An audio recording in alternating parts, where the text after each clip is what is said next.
Max TV భక్తి ప్రేక్షకులకు నమస్కారం.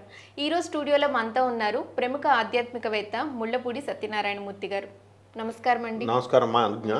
గురుగారు, శివరాత్రి రోజు పూజా విధానం, అలాగే శివరాత్రి రోజు తెలిసి చేసిన తెలియక చేసిన మోక్షం లభిస్తుందంటారు. అవును. ఓం నమ శివాయ అన్నా కూడా ఆ రోజు పరమ పవిత్రమైన రోజు కాబట్టి మోక్షం లభిస్తుంది అంటారు. పురాణాల్లో అలా మోక్షం లభించిన వారు ఎవరైనా ఉన్నారా? దీనికి సంబంధించిన ఏమైనా కథ ఉందా? అలాగే తెలియజేస్తారా?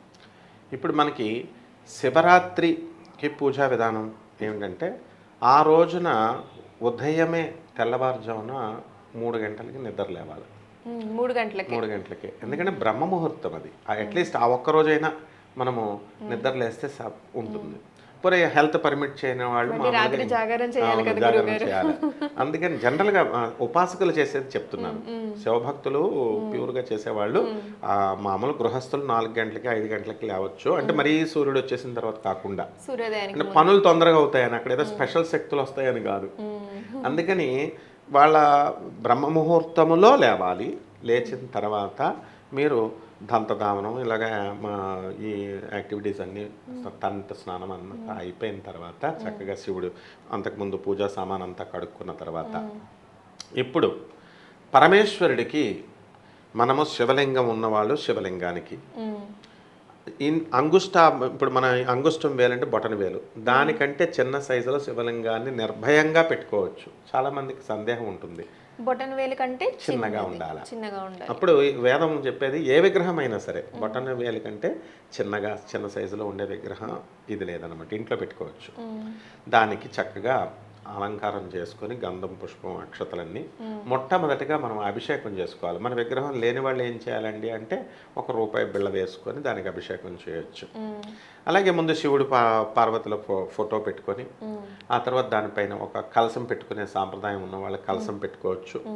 ఎర్రని జాకెట్ గుడ్డ కొబ్బరికాయ అక్కడ పెట్టి కలసం ఏర్పాటు చేసుకోవచ్చు. ఒక కొత్త బియ్యము గుడ్డ వేసి దానిపైన బియ్యం వేసి దానిపైన కలసం పెడతాము, ఫోటో పెడతాము. సో డెకరేషన్ అయిపోయింది. పార్ట్ పువ్వులు పెడతాము.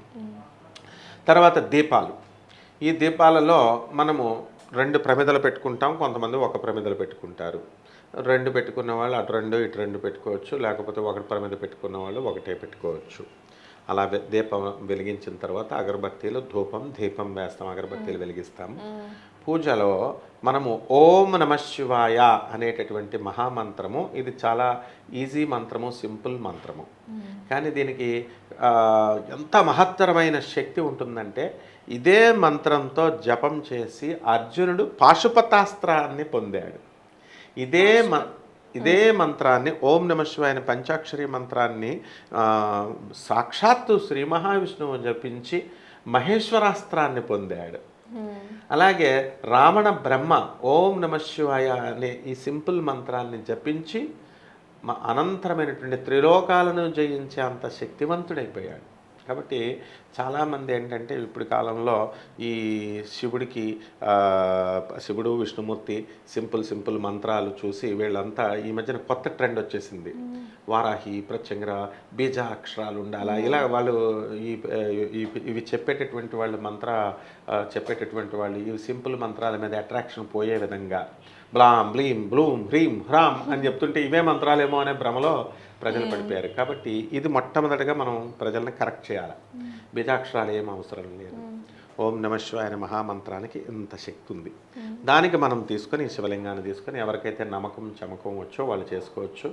ఓం నమస్తే అస్తు భగవన్ విశ్వేశ్వరాయ మహాదేవాయ త్రియంబకాయ త్రిపురాంతకాయ త్రికాగ్ని కాలాయ కాలాగ్ని రుద్రాయ నీలకంఠాయ మృత్యుంజయాయ సర్వేశ్వరాయ సదాశివాయ శ్రీమన్మహాదేవాయ నమః అనే మంత్రంతో అభిషేకం చేసుకోవచ్చు. రాని వాళ్ళు ఓం నమ శివాయ అని చక్కగా అభిషేకం చేసుకొని ఆ తర్వాత దాన్ని గుడ్డతో తుడిచి శుభ్రమైన గుడ్డతో గంధం బొట్లు పెట్టి, కొంతమంది ఇక్కడ కుంకుమ బొట్టు పెట్టకూడదని మళ్ళీ ఈ శివలింగానికి ప్రచారం చేస్తున్నారు.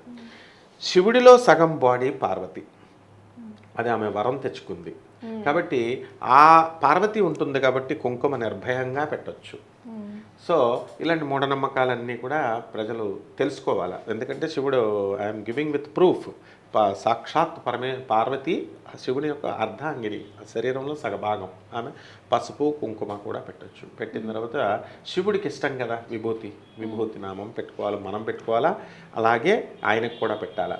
విభూతి ధారణ చేసినప్పుడు ఓం త్రయంబకం యజామహే సుగంధిం పుష్టివర్ధనం ఉర్వారక్ వ్యవబంధనాత్ మృత్యోర్ముక్షీయ మామృతాత్ అని మహామృత్యయ మంత్రం అనమాట. ఈ మంత్రం జపం చేసుకుంటూ కూడా పూజ చేసుకోవచ్చు. ఈ విధంగా శివుడికి ఏం పువ్వులు ఇష్టము అంటే శంఖం పువ్వులు ఉంటాయి చూడు, నీలం కలర్లో శంకు పువ్వులు, అవి. పసుపు గన్నేరు పువ్వులు ఇష్టం. తర్వాత కరివేరు పువ్వులు అంటాం, కరివేరు పుష్పాలు, అదే గన్నేరు కూడా అంటాం. ఇది పింక్ కలర్లో వస్తాయి, రెడ్ కలర్లో వస్తాయి, అవి కూడా ఇష్టం. ఆ తర్వాత మల్లె పువ్వులు. ఇక్కడ మల్లె పువ్వులు 2 చోట్లే పరమేశ్వరుని పూజ చేస్తాం.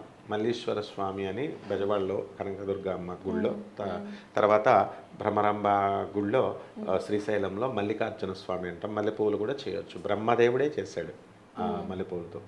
పారిజాతం చాలామంది మిస్కన్సెప్షన్లో ఉండొచ్చు. పారిజాతం పూలు వాసుదేవుడికి కృష్ణుడికేనేమో పరమేశ్వరుడికి చేయరేమో అని పెట్టుకోవచ్చు.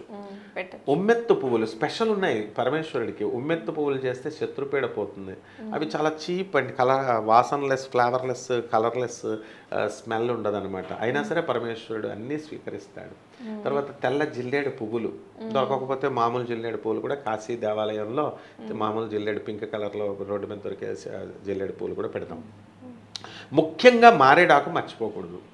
మారేడాకు దొరకని వాళ్ళు మళ్ళీ పోటీ పెట్టుకోకూడదు. దొరకలేదు, నా పూజ ఏమన్నా అసంపూర్ణమైపోయిందేమో అని అలాగే ఏం అవసరం లేదు. దొరికితే పెట్టండి, లేకపోతే ఇవి చాలు. అక్షతలే మారేడులాగా అని చెప్పేసి మనం దండం పెట్టుకోవచ్చు అనమాట. అలా వాసన చామంతి పువ్వులు, ఇలా అన్ని రకాల పువ్వులు వేయచ్చు. అసలు దేవుడి పూజకి ఏంటంటే మరీ టూ మచ్ స్మెల్ ఇచ్చేటటువంటి, ఎక్కువ స్మెల్ ఇచ్చేటటువంటి పువ్వులు వాడకూడదు. మరీ పువ్వులు వాసన లేనటువంటి పువ్వులు వాడమన్నమాట ఏ పూజకైనా. కానీ పరమేశ్వరుడి పూజకి అది ఏం లేదు. కాబట్టి పరమేశ్వరుడు ఆశుతోషుడు, అంటే వెంటనే చిన్న సేవ చేయగానే సంతోషిస్తాడు. చిన్నపిల్లడు మనస్తత్వం. అలాగే బోళాశంకరుడు అన్నారు, అంటే మాయామర్మం ఉన్నది, ఓపెన్ మైండెడ్ అనమాట. అంతా మనసులో ఉన్నది చెప్పేస్తాడు. కోపం వస్తే తల తీసేస్తాడు, లేకపోతే వరాల మీద వరాలు ఇచ్చేస్తాడు. తల తీసేయడం అంటే ఊరికనే అందరినీ తీసాడు, మరీ వార్నింగ్స్ ఇస్తాడు రావణాసురుడికి. ఆయన ఎంత గొప్పవాడంటే పరమేశ్వరుడు రావణాసురుడు అడగకూడని వరాలు సాక్షాత్ పార్వతిని అడిగితే ఇచ్చేశాడు. తర్వాత వద్దురా నాయన, ఆమె జగన్మాతరా, నీకు తెలియదురా అని చెప్పినా వాడు వినలేదు, యూజ్లెస్ ఫెలో. కాబట్టి ఈ విధంగా ఈ రావణ బ్రహ్మ ఏది లంక అడిగాడు. ఈయన కట్టుకున్న శివపార్వతులు ఇద్దరు కట్టుకున్న ఇల్లు అడిగితే లంకని, బంగారపు లంకని ఇచ్చేశాడు పరమేశ్వరుడు. అయితే నాకు అర్థం కాదు గురుగారు, ఇంతటి మహాశివుడు ఇన్ని ఆలోచిస్తాడు మనం అనుకున్నాము.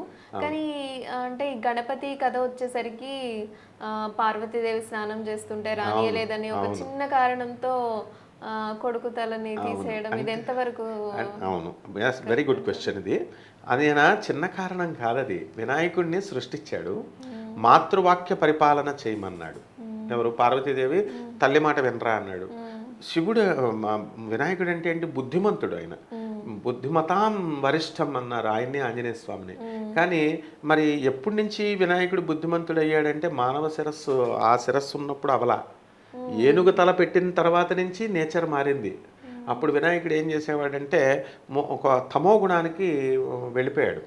ఎలా అంటే మా మమ్మీ చెప్పింది, మా అమ్మ చెప్పింది, నేను చేస్తాను అంటే డాడీ చెప్పింది చేయొద్దానా? అరే నేను నీ తండ్రిని రా నాయన, నన్ను వదలను అన్నప్పుడు నేను తండ్రిని కూడా వదలనన్న మూర్ఖత్వమే కదా, అజ్ఞానమే కదా. మా అమ్మ చెప్పింది అందుకని నువ్వు వెళ్ళకూడదు అని తండ్రికి అది లేదు. జగత్పిత ఆయన పాపం చాలా ఛాన్సెస్ ఇచ్చాడు, వెంటనే తల తీసేయలేదు ఆయన. వచ్చాడు, తర్వాత శ్రీమన్నారాయణమూర్తి వచ్చి చెప్పాడు, బ్రహ్మదేవుడు వచ్చి చెప్పాడు, వీళ్ళందరూ కూడా. మరి అంతటి కోపం ఏంటి? అదే తమో గుణానికి సంకేతమైన, తమో గుణానికి శివుడు అంటేనే ఇది. ఇప్పుడు మనం ఈ ప్రపంచాన్ని లవ్ చేస్తున్నాం అనుకో, ప్రపంచాన్ని లవ్ చేస్తున్నప్పుడు ప్రపంచాన్ని నాశనం చేయలేము. ఒక డాక్టరు ఆపరేషన్ అందరికీ అవలేలుగా చేస్తాడు, ఒక సర్జను. కానీ తన కూతురికి, తన వైఫ్కి ఆపరేషన్ చేయాల్సి వచ్చినప్పుడు ఆయన చెయ్యి వణుకుతుంది. ఎందుకని? ఎఫెక్షన్ ఉంటుంది కాబట్టి. అందుకనే డాక్టర్కి ఎవరి మీద కూతురు మీద కానీ కొడుకు మీద కానీ ఈ నెవర్ లవ్స్ ద పేషెంట్. పేషెంట్కి ఏంటంటే సీరియస్గానే ఉండి చెప్తాడు ఇట్లా చేసుకోవాలని. అలాగే పరమేశ్వరుడు వేతారాగ భయ ఆ రాగద్వేషాలకు అతీతుడు అనమాట. అందుకనే కృష్ణుడు కూడా భగవద్గీతలో ఏమని చెప్తాడు, నా మీద అర్జునుడికి నేను స్పెషల్ ఫేవర్ చూపిస్తున్నట్టుగా ఇష్టమంటాడు ఒక చోట, మళ్ళీ నాకు అందరూ సమానమే అంటాడు. అంటే దైవతత్వం అర్థం చేసుకోవడం చాలా కష్టం. వాళ్ళకి ఏంటంటే ప్రేమ ఉంటుంది, అట్ ద సేమ్ టైం తండ్రిగా మనము పిల్లల్ని ఎక్కువ గారం చేస్తే చెడిపోతారు కాబట్టి క్రమశిక్షణ ఎలా ఉండాలో. అది కొన్ని పురాణాల్లో కథలు అంటే ఇప్పటిలో దాన్ని ఎలా అమలుపరచాలనేది ఇలాంటి కథలు విన్నప్పుడు అవును అమెండ్మెంట్స్ చేయాలి. కాబట్టి ఇక్కడ శివుడు ఏం చేశాడంటే చెప్పాడు పాపం, దేవతలు చెప్పారు వచ్చి వినాయకుడికి, తర్వాత బ్రహ్మ విష్ణు మహేశ్వరులు చెప్పారు. అండ్ బ్రహ్మ విష్ణు మహేశ్వరులు అంటే ఎవరు? గురువు ఆయన. ముగ్గురు కలిస్తేనే దత్తాత్రేయుడు. గురువు చెప్పినట్టు వినలేదు ఆయన. వినలేదు కాబట్టి అతనిలో అహంకారం, వినాయకుడిలో అజ్ఞానం ఉంది. ఆ అజ్ఞానాన్ని తొలగించాడు. తల తీసేయడం అంటే తల కట్ చేసేయడం కాదు, పురాణాల్లో అట్లా చెప్తారు.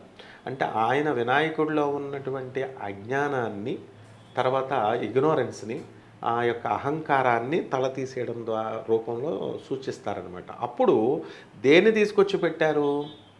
అక్కడ కూడా శివుడు ప్రతి ఇన్సిడెంట్ని మెసేజ్ పాస్ చేయాలని ప్రజలకి చేస్తాడనమాట. ఉత్తర దిక్కుగా ఏ జీవి అయితే పడుకుందో ఆ జీవి యొక్క తలను కట్ చేస్తామంటాడు. అంటే ఏంటి, మానవులు కానీ జంతువులు కానీ ఎవరు కూడా ఉత్తరం దిక్కును తలపెట్టి పడుకోకూడదు. పడుకుంటే కనుక తలనే ఎందుకు కట్ చేయమన్నాడంటే ట్యూమర్స్ వచ్చి క్యాన్సర్స్ వస్తాయి, హెడ్ ట్యూమర్స్ వస్తాయి అనమాట. అందుకే ఇట్ టర్న్స్ యాస్ క్యాన్సర్. అందుకని వాటిని రక్షించడం కోసం పరమేశ్వరుడు ఆ కథ చెప్తాడనమాట. సో ఆ కథని, ఆ తలకాయని తీసుకొచ్చి వినాయకుడికి తలక పెడతారు. పెట్టిన తర్వాత వినాయకుడు ఈ ఎలిఫెంట్స్ని చూస్తే నువ్వు చెవులు చూడు ఎంత ఎత్తుగా వెడల్పుగా ఉంటాయి, అండ్ కళ్ళు చిన్నగా ఉంటాయి, బ్రెయిన్ ఎనార్మస్. ఇంటెలిజెన్స్కి అధిపతి ఎవరంటే ఈ ఎలిఫెంట్ అనమాట, ఏనుగు. అందుకే ఏనుగు తలకాయ పెట్టారు.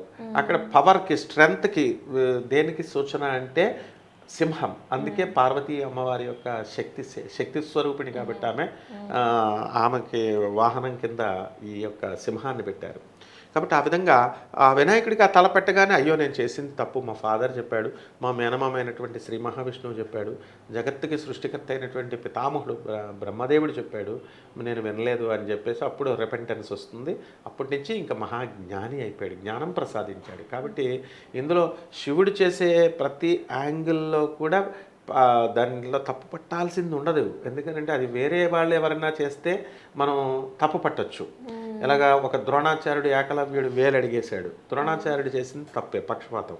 భీష్ముడేమో తన భీష్మ పితామహుడు అంటూనే మనం కీర్తిస్తూ శ్రీకృష్ణుడు ఆయన్ని ఎందుకు చంపించాడంటే తన కుటుంబం, తన కౌరవులు, తన ఇంద్రప్రస్థానగరం, తన ఫ్యామిలీ మాత్రమే పరిమితమై ఆ ఆర్డర్స్ను మాత్రమే నేను వింటాను, మిగతా వాళ్ళు ఇంద్రప్రస్థం మీద యుద్ధంకి వచ్చిన వాళ్ళు ఎవరినైనా నేను యుద్ధం చేస్తాను, తీసేస్తాను అంటాడు ఆయన.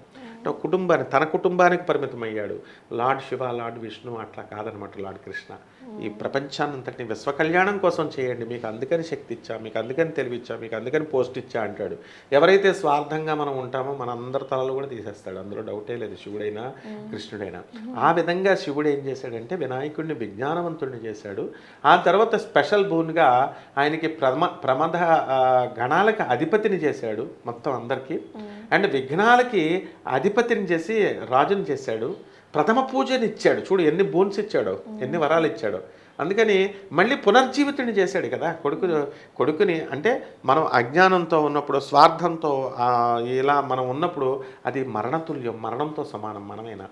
అప్పుడు ఎప్పుడైతే మళ్ళీ దీన్ని అన్నీ మనం పోగొట్టుకుని జ్ఞానం ఇవన్నీ తెచ్చుకుంటామో గురువుని ఆశ్రయించి, గురువు అంటే వీళ్ళ కాదు, గురువు అంటే ఎవరంటే బ్రహ్మ విష్ణు మహేశ్వరులు, అటువంటి స్వామిని మనం ఆరాధిస్తామో పరమేశ్వరుడిని, అప్పుడు మనకి జ్ఞానం వచ్చి పునర్జీవితం వస్తుంది. ఆ పునర్జీవితాన్ని ఇచ్చాడనమాట. కాబట్టి ఆ రోజున మనం ఆది గురువు ఆయన కాబట్టి పరమేశ్వరుడు ఆది గురువు అందరికీ. ఆయన నుంచి వచ్చింది మంత్రతంత్ర శాస్త్రాలని పార్వతికి చెప్తే పురాణాలు, కథలు, వేదాలు అన్నీ శివుడు పార్వతికి చెప్పినవే అనమాట. సో ఆ విధంగా ఆయన పరమేశ్వరుని ఆ రోజున శివరాత్రిని మధ్యాహ్నం ఫాస్టింగ్ ఉండాలి. వీళ్ళు శివరాత్రి రోజున ఉపవాసం ఉండాలి ఎవరైతే చేయాలనుకుంటున్నారో. ఉండి ఆ రాత్రి మళ్ళీ సాయం ప్రదోష సమయం అంటాం. ప్రదోష సమయం అంటే ఆవులు ఇంటికి తిరిగి వచ్చే సమయం. ఆ టైంలో మనము పరమేశ్వరుడికి పూజ సేమ్ రిపీట్. పూజ అంటే ఏంటి? Respecting mother and father. మనము దానికి నార్మ్స్ ఉండవు. వీళ్ళంతా మామూలుగా చదువు లేకపోవడం వల్ల వీళ్ళంతా ఏం చేస్తారంటే ప్రాచీన కాలంలో ఇలా చేయండి పూజ, అలా చేయండి అన్నారు. ఇప్పుడు మోడర్న్ చదువు ఎక్కువైపోయి చదువు ఏం చేస్తుందంటే కన్నింగ్నెస్ నేర్పిస్తుంది. అందుకని వీళ్ళు ఏం చేస్తున్నారంటే ఎక్స్ప్లాయిట్ చేయడం కోసం ప్రజల్ని ఇలా చేయండి అలా చేయండి అని చెప్తున్నారు. వీళ్ళని పట్టించుకోకూడదు. జనరల్గా పూజకి ఏ విధానాలు ఉండవు. Respecting mother and father. మనం ఎలా అయినా అక్షంతలు ముందేసిన, పువ్వులు ముందేసిన, అగరబత్తీలు ముందేసిన, తర్వాత వేసిన ఆయన ఏమి శివుడేమనుకోడు. మారేడాకు వేయకపోయినా, మారేడాకు వేసిన శివుడేమనుకోడు. శివుడు ఆ రెస్పెక్ట్ని చూస్తాడు, ఆ శ్రద్ధను చూస్తాడు, ఆ భక్తిని చూస్తాడు. తర్వాత నెక్స్ట్ ఈ విధంగా అయిపోయింది కదా. రాత్రి ఏం చేయాలా? మనం ప్రదోష సమయం పూజ చేసేసిన తర్వాత వీలున్నంత వరకు ఆ రోజు శివుడికి సంబంధించిన స్టోరీలు వినడం, అలాగే శివుడికి సంబంధించిన కథలు వినడం, ఇవి చేసేసిన తర్వాత రాత్రి లింగోద్భవ కాలంలో జాగరణ చేస్తాం రాత్రి అంతా. అంటే సినిమాలు వీడియోలు చూసుకుంటున్నారు. ఏది లేని దానికి nothing is better than something కదా. కాబట్టి చూసుకొని శివుడికి సంబంధించిన సినిమాలు చూసుకుంటే మంచిది. చూడొచ్చు, నిర్మహటంగా చూడొచ్చు. చూసి మరీ ఆర్థడాక్స్గా సినిమాలు కూడా శివుడికి సినిమాలు కూడా చూడకూడదని చెప్పకూడదు. చూసిన తర్వాత అప్పుడు పరమేశ్వరుడికి మనం చేసిన తర్వాత మార్నింగ్ ఆ రోజంతా ఉపవాసం చేస్తాం. మార్నింగ్ బ్రేక్ చేస్తాం. ఇక నువ్వు అడిగిన సెకండ్ పార్ట్ క్వశ్చన్ ఏంటంటే శివపురాణంలో చెప్పబడినటువంటి దాంట్లో విద్యేశ్వర సంహిత అని ఉంది. అందులో 7-8 అధ్యాయాల్లో తెలిసి చేసినా తెలియకపోయి చేసిన శివుడి పూజ అది ఖచ్చితంగా మోక్షాన్ని ఇస్తుంది అన్నదానికి నేను ఎగ్జాంపుల్ చెప్తున్నాను. ఇక్కడ ఒక అతను ఉన్నాడనమాట. అతను ఒక వేటగాడు. ఆ వేటగాడు ఏం చేస్తాడంటే ఈ రోజు అతని లైవ్లీహుడ్ ఏంటంటే హంటర్. చెంచు జాతి అంటాం కదా, ఆ చెంచు జాతి వాళ్ళ ట్రైబల్స్ అంతా కూడా ఆ ఫారెస్ట్లో అది వేటాడే వృత్తి. కాబట్టి ఆ రోజు ఏది దొరకలేదు పాపం. శివరాత్రి రోజున దైవ మాయ వలన అంటే వీడిని ఉద్ధరించే టైం వచ్చేసింది. అప్పుడే శివుడు తానే వచ్చేస్తాడు. దొరక ఉపవాసం ఉన్నాడు. అరే ఈరోజు ఏంటి దొరకలేదని చెప్పి ఒక చెట్టు ఎక్కుతాడు. అక్కడ ఒక చెరువు ఉందన్నమాట దగ్గరలో. ఆ చెరువుకి ఏవో ఒక జీవులు, మృగాలు ఇవన్నీ నీళ్ళు తాగడానికి వస్తాయి కదా, వాటిని చంపి నేను ఇంటికి తీసుకెళ్తాను నా భార్య పిల్లలకి ఫుడ్డు అని చెప్పేసి ఆయన ఏం చేస్తాడంటే ఒక చెట్టు ఎక్కుతాడు. ఆ చెట్టు ఎక్కిన చెట్టు మారేడు చెట్టు అని అతనికి కూడా తెలియదు, బిల్వవృక్షం అని. ఎక్కేసి కూర్చుంటాడు. కూర్చున్న తర్వాత వెయిట్ చేస్తూ ఉన్నాడు. అంటే పగలే రావాలని లేదు కదా, అందుకని ఫస్ట్ జాము జరిగింది. ఫస్ట్ జాము జరిగినప్పుడు ఒక మృగం వస్తుంది, లేడీ మృగం, పెంటి లేడీ అంటారు దాన్ని. అది ప్రెగ్నెంట్ లేడీ. అది వచ్చి దాన్ని చంపడానికి బాణం ఎత్తగానే ఎత్తకు నాయన అని చెప్తుంది. ఎందుకు చంపకూడదు అంటే నేను ప్రెగ్నెంట్ లేడీని చంపకూడదు. నేను ఇంటికి వెళ్ళిన తర్వాత డెలివరీ అయిన తర్వాత నేను నా బిడ్డను తీసుకొని నేను వస్తాను అంటే ఆవు పులి కథలాగా నిజంగా వస్తామని గ్యారంటీ ఏంటి అంటాడు. అక్కడ ఆవు పులి కథలో ఆవు నిజాయితీ వచ్చింది కదా, నేను కూడా వస్తాను. నా తర్వాత ఇంకొక లేడీ వస్తుంది, దాన్ని చంపుకొని తినుకోవలిస్తే అని చెప్పేసి వెళ్ళిపోతుంది. ఆమె స్టోరీ చెప్పుద్ది. ఆమె ఎవరంటే ఆమె ఒక అప్సరస, రంభ అనే అప్సరస. అయితే ఆమె ఎవరిని లవ్ చేసింది అంటే హిరణ్యాక్షుడు అనేటటువంటి రాక్షస రాజుని ప్రేమిస్తుంది.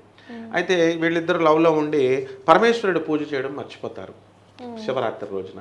అప్పుడు శివుడు ఏం చేస్తాడంటే అయితే మీరిద్దరూ కలిసి భూమి మీద మృగాలుగా పుట్టండి, 12 సంవత్సరాల పాటు మీరిద్దరూ భూమి మీద ఉంచిన తర్వాత ఈ వైద్యుడు అనేటటువంటి ఒక బోయగాడు వస్తాడు, అతను దీన్ని మిమ్మల్ని చంపడానికి ట్రై చేస్తే అప్పుడు మీకు మోక్షం వస్తుంది అంటాడు.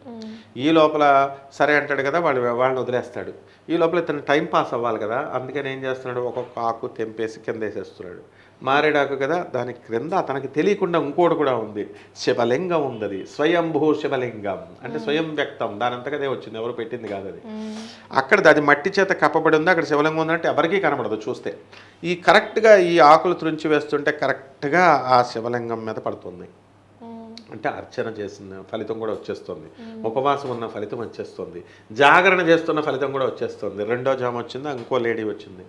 ఆమె ఏం చెప్పుద్దంటే నన్ను చంపకు, నేను విరహ వేదనలో ఉన్నాను, బక్క చిక్కున్నాను, తర్వాత ఒక మగ జింక వస్తుంది, దాన్ని చంపండి అని చెప్పేస్తే తను వదలమంటే తనను కూడా వదిలేస్తాడు. మళ్ళీ వస్తానంటుంది మర్నాడు. లాస్ట్గా ఈ మగజింక వస్తుంది. మగజింక వస్తే అతను ఏమంటాడు, రివర్స్లో క్వశ్చన్ చేస్తాడు, ఇందాక వచ్చిన ఇద్దరు జింకల్ని నువ్వే చంపేశావు, వాళ్ళిద్దరూ నా ప్రియురాళ్ళు అని అంటాడు. అని నా భార్య పేరు రుతిమతి, నేను వెళ్ళి తనతో నేను రుతుమతితో నేను ఉండి వాళ్ళకి చెప్పొచ్చి నా రిలేటివ్స్ అందరికీ చెప్పొచ్చి నేను నీకు సరెండర్ అవుతాను అని అంటాడు. సరే అని దీన్ని కూడా వదిలేస్తాడు. ఈ లోపల 2వ జాము 3వ జాము కూడా అయిపోయింది. ఈ 3 జాములు అయిపోయిన తర్వాత మొత్తం తెల్లవారిపోయింది. ఈ ఆకులన్నీ వేసిన ఫలితము, జాగరణం ఉన్న ఫలితము, ఇతనికి మోక్షం వచ్చింది. వీళ్ళెవరో కాదు, మృగశిర నక్షత్రం అన్నమాట. అంటే నక్షత్ర పదవనిస్తాడు. ధ్రువుణ్ణి శ్రీ మహావిష్ణువు ఏం చేస్తాడంటే ఉద్ధరించి, మోక్షం ఇవ్వడంటే ఏంటో కాదు, ఒక ధ్రువ పదాన్ని ఇచ్చాడు, అంటే శాశ్వత పదాన్ని ధ్రువ నక్షత్రంగా మార్చాడు. ప్రహ్లాదుడిని ఉద్ధరించాడు. ప్రహ్లాదుడిని ఏం చేశాడు, గురు రాఘవేంద్రుడిగా పుట్టాడు. బలిచక్రవర్తిని ఏమో పాతాళ సామ్రాజ్యానికి అధినేతగా చేశాడు. ఇలా నక్షత్ర పదవులు ఇస్తారన్నమాట. సో పాతాళానికి ఆయన్ని అధిపతిని చేశాడు. అలా ఈయన ఏం చేస్తాడంటే, ఇదే మృగశీర్ష నక్షత్రం. మృగశీర్ష నక్షత్రంలో ముందు 2 జింక పిల్లలు ఉంటాయి, వెనకాల ఒక జింక ఉంటుంది. వెనకాల బాగా ప్రకాశించేటటువంటి దాన్ని లుబ్ధక అనేటటువంటి నక్షత్రం అనమాట. దీన్నే మృగశిర నక్షత్ర పదవి ఇచ్చి ఆ జింకలకు కూడా మోక్షాన్ని ఇచ్చాడు. ఈ విధంగా ఎవ్వరు తెలిసి చేసినా తెలియకుండా చేసినా సరే శివరాత్రి రోజున శివనామం శివ శివ శివ అనుకుంటే చాలు. వాళ్ళ కొడుకు పేరు శివ, శివ శివ శివ శివ అని స్మరిస్తూ ఉంటాడు అనమాట. కొడుకుని చూడలేదు, చిన్నపిల్లడు అని చెప్పి. ఆ విధంగా చాలామంది శివనామ స్మరణతో వాళ్ళ పిల్లలు చెబుతూ, వాళ్ళ పిల్లల పేరు ఉచ్చరిస్తూ కూడా చనిపోయిన వాళ్ళకు కూడా మోక్షాన్ని పరమేశ్వరుడు ఇచ్చేశాడనమాట. ఇలాంటి సందర్భంలో నారాయణ అని ఒక కొడుకున్నాడు, చనిపోయేటప్పుడు వార్ధక్యంలో నారాయణ నారాయణ అని వాళ్ళ కొడుకుని తలుచుకుంటాడు, నాట్ శ్రీమన్నారాయణమూర్తి. అప్పుడు ఆ చనిపోయిన అతనికి కూడా దైవనామ సంకీర్తనం చేశాడు కాబట్టి మోక్షాన్ని ఇస్తాడు. ఈ విధంగా పరమేశ్వరుడు ఈ శివపురాణంలో చెప్పబడిన కథమ్మ ఇది. ధన్యవాదాలమ్మా. సో చూశారు కదా, గురుగారు చెప్పిన ఈ మహాశివరాత్రి రోజు పూజా విధానం గురించి, అలాగే జాగారం ఎలా చేసుకోవాలి, ఈ మహాశివరాత్రి ఎంత పవిత్రమైనది, ఎలా చేసుకోవాలి అనే విశేషాల గురించి మీరందరూ కూడా మహాశివరాత్రి బాగా జరుపుకొని ఆ శివుని కరుణా కటాక్ష వీక్షణాలు పొందుతారని మనస్ఫూర్తిగా కోరుకుంటున్నాం. ధన్యవాదాలు.